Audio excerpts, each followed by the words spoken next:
I also found, I think it's important to find your tribe when you're working out. I found a great workout situation at a friend's house with peers that we all go for 30 minutes and do something that's fun, right? So it doesn't feel like a workout. It feels like I'm going to go see my friends. So that's important, whether you're walking with someone or you're playing tennis with someone or you're playing pickleball with someone.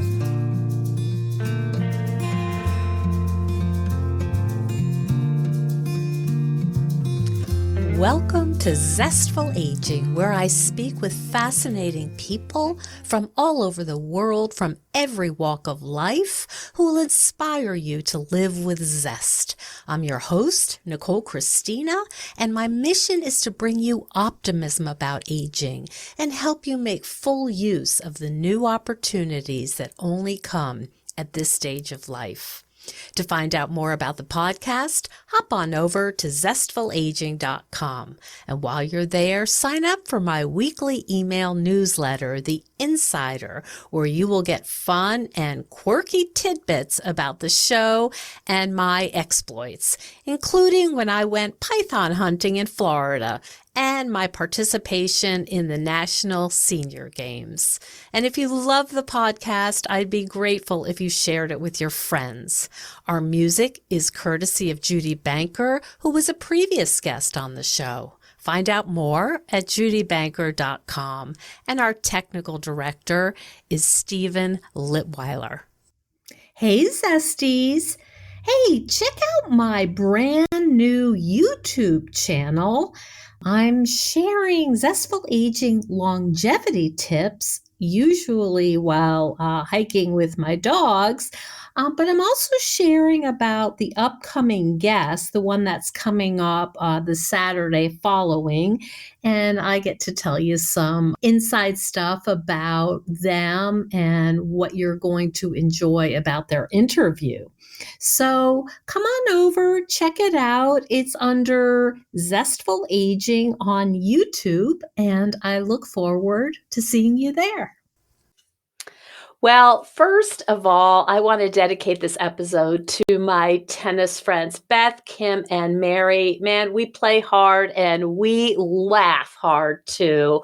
I am so delighted to be speaking today with tennis legend Gigi Fernandez, who is a native of Puerto Rico, and she was a pioneer for female sports on the island with an astounding 71 titles on the WTA Tour. She is recognized as one of the best double players of all time. And in 2000, Gigi was honored as a Puerto Rican Athlete of the Century and was inducted in the International Tennis Hall of Fame in 2010. Welcome to the show.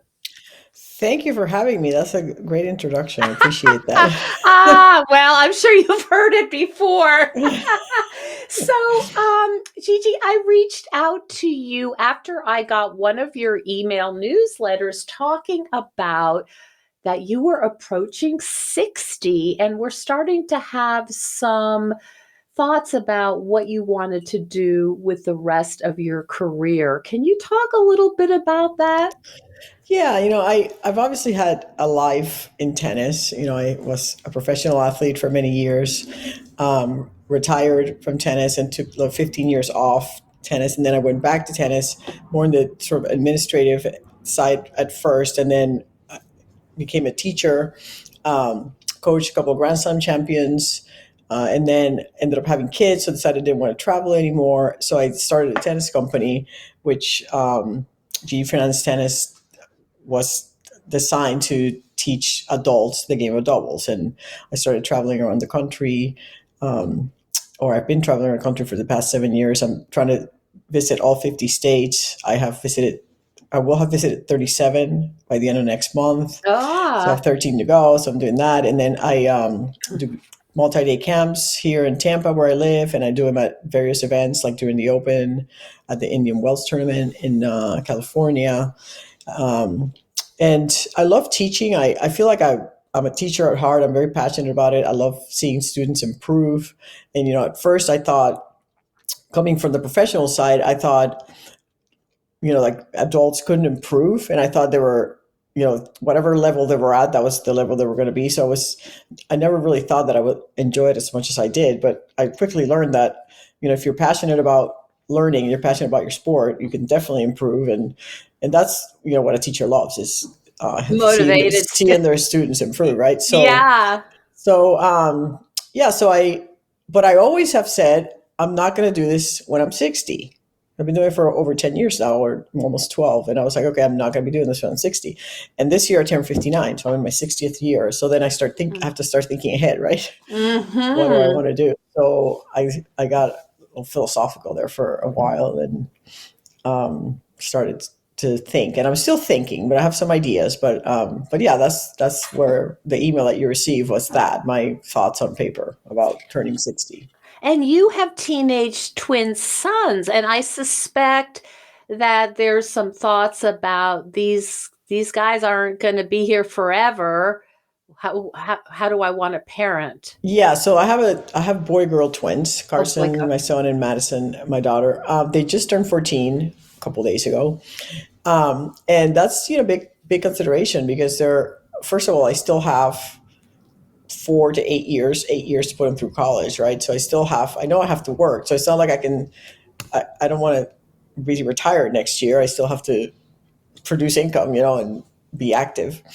So I start to look at, what are my options? And, I can't stop teaching adults because I like it too much and I have too many people that still want to learn from me. But I'm kind of shifting a little bit into more of an experiential travel company.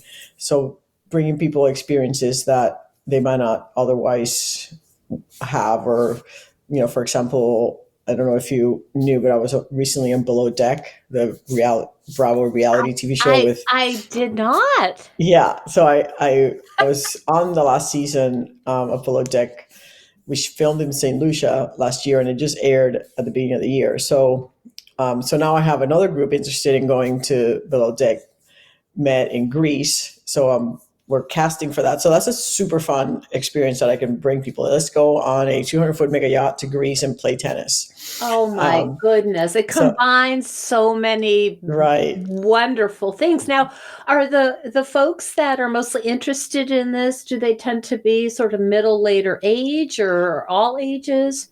No, absolutely. So I would say my average customer is probably a baby boomer like me. Yeah. They're in my generation. 55 and above is typically my customer, because it's the person who has, had a career, and maybe they're towards the end of their career and can now treat themselves to these special experiences. And somebody who loves tennis, loves being active, and loves to learn. I mean, I still have 80-year-olds who sign up for my camps, and they're still wanting to learn. And I admire these people like incredibly, because they still have that passion for learning even at 80 years old. That must be so fun as a teacher.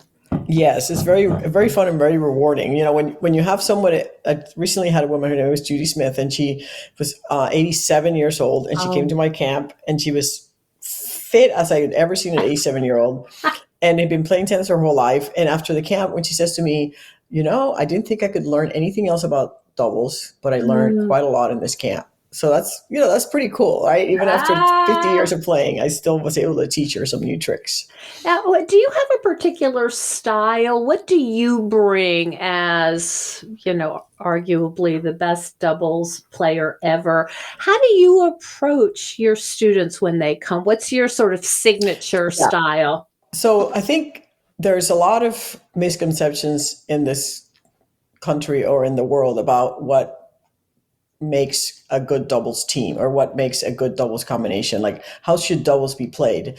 And part of the problem in tennis, and I don't know how long you've been playing tennis, but if you play tennis as a junior, you learned how to play singles, and you played singles your whole life, and maybe you played a weekend doubles tournament at your club once a year. It's a sort of a second, stepchild. And it was like a mystery sport. It's like, oh, wait, there's another person there. Like, who hits what ball? So what happens then, when you have sort of high level juniors ended up not necessarily going to college, or maybe going to college but not turning pro, then when they have a career in tennis, they become tennis teachers, and they have not learned how to play doubles, right? So then they go teach people how to play doubles and they don't really know how because they didn't really learn how. And so then they go to conventions. Like we have two main teaching institutions in this country, the USPTA and the PTR. And you go to these conventions. And, the first time I went to a convention about 13, 14 years ago when I started on this teaching journey, and on a 4-day convention of, 10 hours of speakers a day, there was maybe one person talking about doubles for 1 hour. And so I was like, oh my God, what's wrong with this picture? Because everybody plays doubles at the club level. If you go to any club in this country, 90% of what's happening is doubles. So that's when I saw an opportunity to like really share my knowledge and really teach people, and not only the players, but also the teachers. So I've spent a lot of time traveling to the USPTA, PTR regional conventions and doing seminars for coaches and training the coaches on how to teach doubles. And I suspect it's a totally different, I know as both, I play both, but it's a completely different game. It's a completely different game. And the biggest mistake that coaches make when they teach doubles is telling players to follow the ball. Because when you follow the ball, meaning for those people who don't play tennis, like if you're on one side of the net and the ball's on the other side, they tell players to like sort of mirror that ball. So if the ball moves to the left, you move to the left with the ball. If the ball moves to the right, you move when it's on the other side, you move to the right. And that's a really bad way to move at the net because it puts you or your partner in your alley. And when you're covering your alley, you're leaving 80. First of all, you're covering the hardest shot in tennis that no one make 10% of the time. And then you're leaving 95% of the court for your partner to cover. So I want to teach stay in the middle. I teach what the concept is called staggering. When you stagger, one person is slightly in front of the other, and instead of moving side to side, you move up and back. So if I'm up, if the ball's in my half, my partner's back. If the ball is on my partner's half, then they're up and I'm back. And that stops you from moving side to side. And it's miraculous what happens when people cover like that, because balls don't go through the middle anymore. And then when you close the middle in doubles, when you don't give your opponent the opportunity to hit a winner through the middle, now they're forced to hit into the alleys, which is the low percentage shot. And that's what you want in doubles. You want to be beat by the low percentage shot and not by the high percentage shot. Hi, everyone. Have you listened to my interviews with Dr. Bill Rawls? He's been on the show twice, and after I read his book on cellular health and learned about his high standards for quality control, I was sold. I placed an order for Vital Plan supplements immediately. And I encourage you to learn about his work by hopping over to vitalplan.com. If you enter Zestful15, they will give you 15% off your first order. I'm excited for you to try these products. I think you're going to be very impressed. Now back to the show. Can you talk a little bit about what it's like to be, so the emotional aspect of having a partner? And it's complex, right? I mean, we're all trying to play our best. But like, for example, last night I played and my partner was just having an off night. She's a great player, but and I am running like a crazy woman trying to get these things. And so you're running, and then she misses maybe an easy put away. How do you kind of deal with, and often it's the other way, of course, it's just was last night, but how do you deal with some of the emotions that are on the court between you and your partner, which I suspect is a pretty close relationship?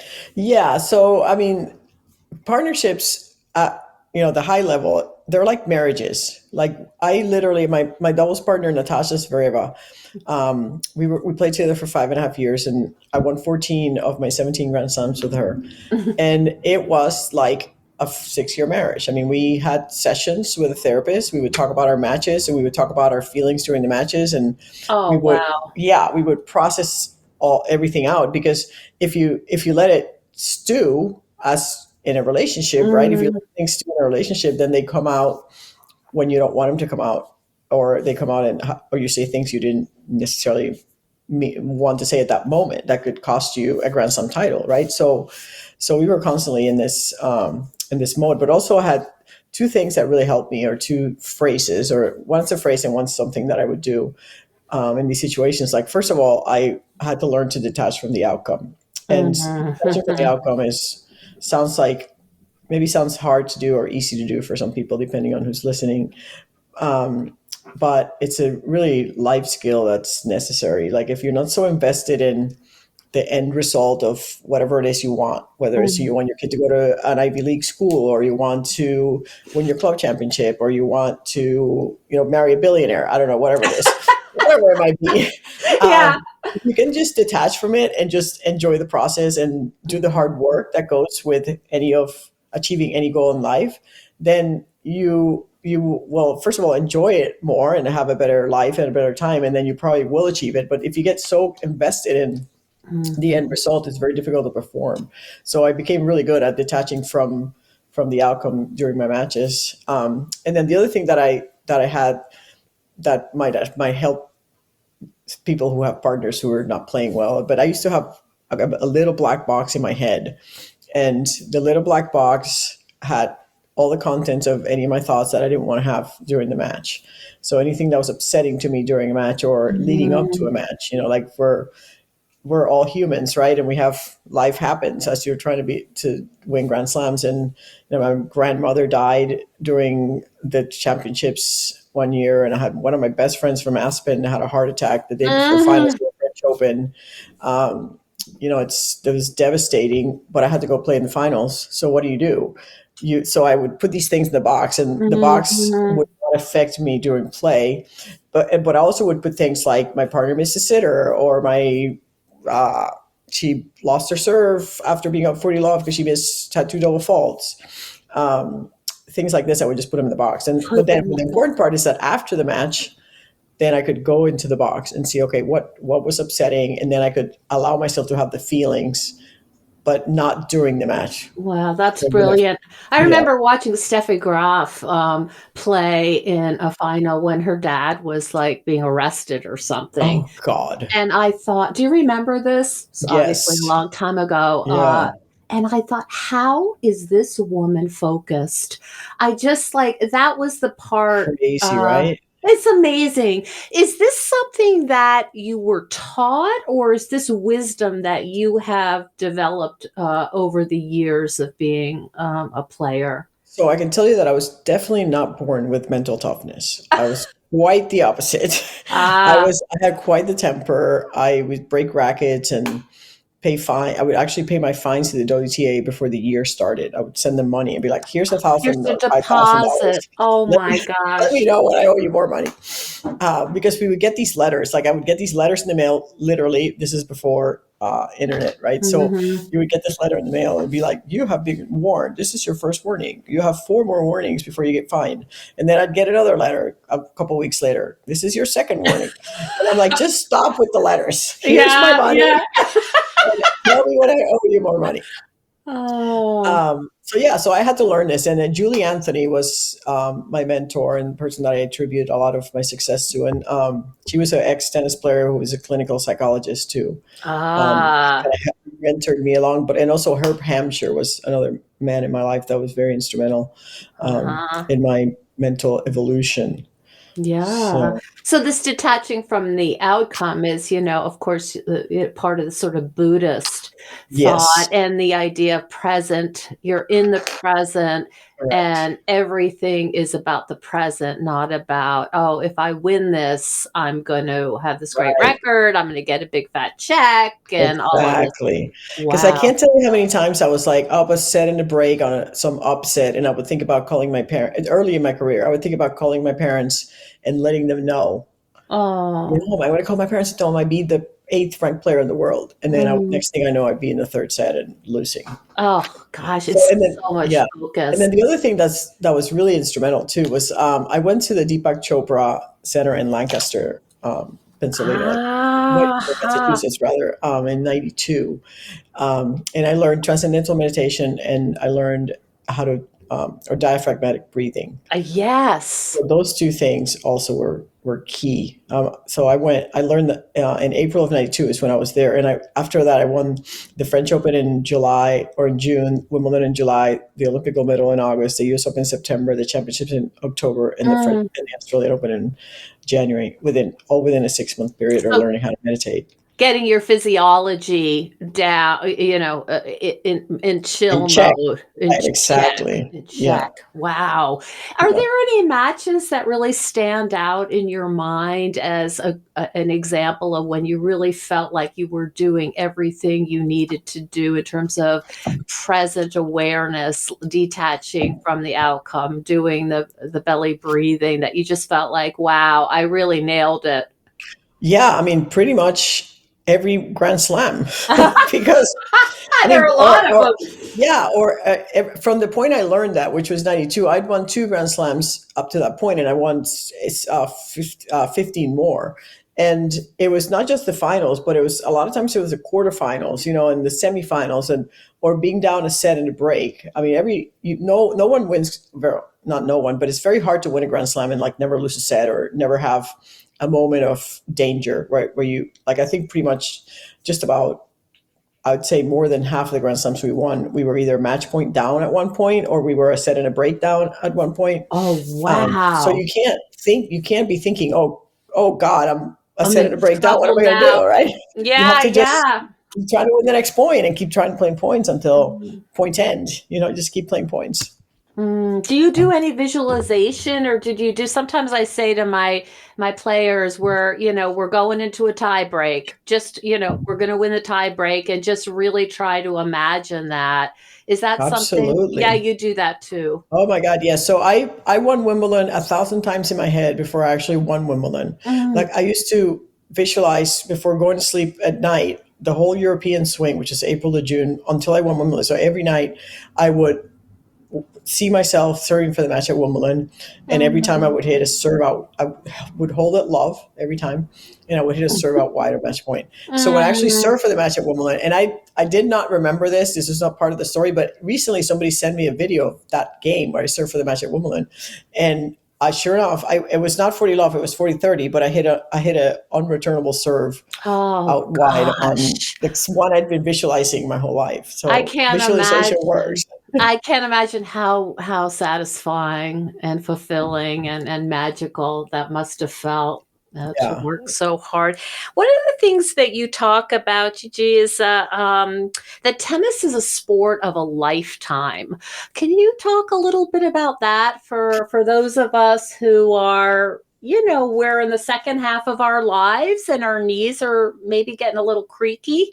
Yeah, yeah. I mean, what's great about tennis, you can learn it at any age. You don't have to learn it when you're young. I mean, if you did when you're young and you haven't picked up a racket for 20, 30 years, which is also very common in tennis, a lot of times people play into their teens, maybe through high school, and then they stop until their 40s or 50s, and then pick it back up. Whatever you had in your teens, you'll have that base. So you'll start off better than most people that are just starting at that age. But even if if you have any kind of hand-eye coordination, just a little bit, it doesn't have to be like, you have to be super gifted, but if you have any kind of hand-eye coordination, you can pick up tennis at 50, 60, 70, it doesn't matter the age. You can always learn. And there's a lot of opportunities for learning tennis throughout the year. Actually, coming up into the month of May, which is Play Tennis American Month, there's all kinds of initiatives that the USTA has had historically in the month of May for getting people out to play. So Mhm. never too late to learn, and you can play for the rest of your life. People, I was telling the story of a 87-year-old woman that just came to my one of my camps recently, who after 70 years of playing tennis, I didn't think could learn anything else, and after the camp she was like, I can't believe it, but I still learn things after 70 Mm. years of playing tennis. So that was kind of a fun experience to be part of. And do you think you will also be playing tennis at 87? Mm.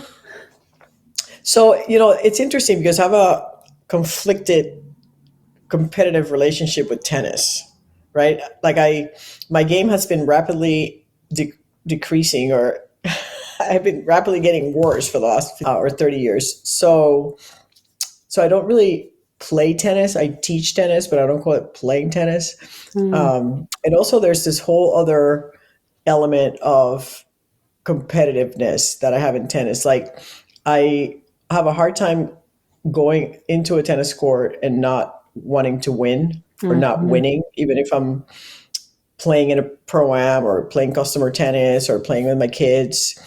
Like I have a hard time letting that go. Like, and it's not healthy and I'm aware of it. So instead I play pickleball. Pickleball is the sport that I Oh. play for being competitive, and I'm still improving at pickleball. I play professionally. I'm playing in the US Open next week. Um, so that's what I do to get my competitive juices And flowing. And you and all the other I saw Andre Agassi is yeah. So are you having a big reunion with your people and on the um, pickleball court? it's interesting because after that match, whatever the Smash Slam or whatever it was called, but it was Andre and Andy against Chang and McEnroe. I mean, those are Oh certainly my some of the biggest gosh. names Of in tennis, course. right? So maybe that'll change a little bit of the perception. But a lot of tennis players are very upset at pickleball, Mm-hmm. Yep. not believers or not endorsers of pickleball. I have been playing now for 2.5 years, or 2 years, 2.5 years almost. 2 years actually. 2 years ago, my first tournament was 2 years ago at the U.S. Open, the same event that I'm playing next week. So yeah, it's a fun sport. It's very easier to learn than tennis, I have to say. Mm-hmm. You can be less skilled in, and still be better at pickleball than in tennis. Is difficult because the court's so big, Mm-hmm. and you have to be fitter. You anybody can go. Like what I keep saying, like anybody can go play pickleball. It's a paddle and a Mm-hmm. ball, right? Mm-hmm. Anybody of any level can go play pickleball. Yeah, it's fun. And, it's interesting what you bring up because there's this snobbery, right? I mean, if you put pickleballers next to tennis players, there's not a lot of love. Correct. Mm-hmm. But I think it's a lot. A little bit of it is that it's taking over tennis courts, taking over a little bit of the sport. Like it's taking Mm-hmm. away from. It's not adding racket players. It's removing tennis players and turning them into Mm-hmm. pickleball. Right. So I think that's the fear that the tennis people have. It's like there will be less tennis They're players. They're encroaching encroaching. on Yeah, our, they're yeah. Also the courts. Yeah, sound, they're the turning our tennis sound. courts, right? Yeah, yeah. Sound is So. so annoying if you're playing tennis. But you know what? If you're you don't even hear it. Really? No, I don't hear it. Okay. If you're focused on playing tennis, you shouldn't hear Yeah, okay. Well, there you go. You it. Yeah. think you might become a pickleball teacher? Um, I probably will do pickleball camps. The resort that I work at, where I do my camps, it's just building pickleball courts. So Mm, once we have the courts fully built, I'll probably do like a crossover pickleball camp for tennis players wanting to convert. I mhm, can definitely see that in the future. mhm. I just interviewed Carl Landau, and he wrote Pickleball for Dummies. And Oh, on his podcast, which is about after retirement, he has his pickleball coach who's a stand up comedian. And they have this segment about how pickleball is like life. And it is just really brilliant. oh, You should cool. check it out. Yeah. So, any other advice, as we age and as we want to stay active? What are your thoughts about that? Yeah, so I mean, I think it's never too late to be the person you want to be, right? I mean, if like I said, just turned 60, but for 3 or 4 years ago, I looked in the mirror and I wasn't happy with what I saw in the mirror. I'm like, who is this person staring at me? I'd gained a lot of weight, and a lot of it was during the pandemic. I think Mhm. most people suffered during the pandemic from that, or a lot of people did because we couldn't go to the gym, we couldn't be active, we couldn't go out. I just ate during the pandemic. It's like, oh my God, I baked like I Mm. never baked in my life because I was nothing to do. Mhm. So and then the pandemic ended and I'm like, oh my God, what have I done? Right. So, Mm. so I just made a commitment to 30 minutes, 30 minutes twice a week was my commitment. That's what I do. So it's either 1 hour, one day, or 30 minutes twice a week. and just a little more mindful of what I what I eat, what I put in my body, Mhm. and 3 years later, I'm happy with the result. And I also found, I think it's important to find your tribe when you're working out. I found a great workout situation at a friend's house with peers that we all go for 30 minutes and do something that's fun, right? So it Mhm. doesn't feel like a workout. It feels like I'm going to go see my friends. Mhm. So that's important, whether you're walking with someone or you're playing tennis with someone or you're playing pickleball with someone. Absolutely. That's Yeah. As a it. dog walker, that really resonates that you're Yeah, out there and it's not like now is exercise time. right. Mhm. So I mean, and the reality of it is, like, as of course, I've been an athlete my whole life, so I've always been very conscious of my body and what I needed to do to fuel it properly. And now I'm gearing up to play this U.S. Open pickleball tournament next week, so I have to eat the right things and fuel myself properly so that I can play 10 hours pickleball on Monday. That's a Right? So, lot. That's a lot. yeah, And long matches. is this televised? Yeah, it should be televised. Yeah, if you go to YouTube on Monday and put in U.S. Open pickleball, I think it's Oh, Margaritaville is the main sponsor. It'll be there, and oh we should be. boy. We're probably our event should, because it's I'm playing a senior. I'm playing the split age division, so it's all pros, but it's a Mhm. young pro and an old pro. So I'm Mm. the old one, obviously, and I'm playing with a younger one, and then we play against a young pro and an old pro. So it's a Oh, really that's fun. really fun format. Yeah. Makes it fun. Could you tell our audience how to learn more about your camps and these new adventures with Yeah, Gigi? absolutely. Is it called Adventures with Gigi? No, maybe I should call it that. So my website's Gigi Fernandez Tennis, Mhm. and I have information there about my tours. I take people to Wimbledon, French Open. I Mm. have this trip to below deck Greece. We also do. I'm also starting to put together a trip on a mega yacht that's not on TV, because a lot of people want to go on the mega yacht and want to go play tennis in some glorious destination, but don't Mhm. necessarily want to be on TV. So I'm enrolling for that. I also bring people to the Labor Cup, which is, to me, one of the funnest events to watch, most exciting tennis that I've ever seen. It's a competition that I call it the tennis version of the Ryder Cup. It's Mhm. Europe versus the rest of the world, and it Mhm. goes back and forth between Europe and the Americas. It's been in Boston, Chicago. This year's in Vancouver in September. Oh, Um, wow. I have a group. I have some packages for that. Okay. So yeah. So if you like tennis and you like travel, I have to say it's pretty fun going with me, because I know all the players, right? So Mm. when we were at the Labor Cup last year, we stayed at the Player Hotel in London, Oh my and gosh. everybody took pictures with every player. Like, I saw that. My friend was at one of your camps. She was with the Bryan brothers and with yeah, who's your you friend? and What's her name? it's Julie DeBeer Kinsella, and she said, "Oh, she won't remember, but she always kept saying um, the twinsies from Syracuse." Ah, Yeah, yes, yeah, yeah.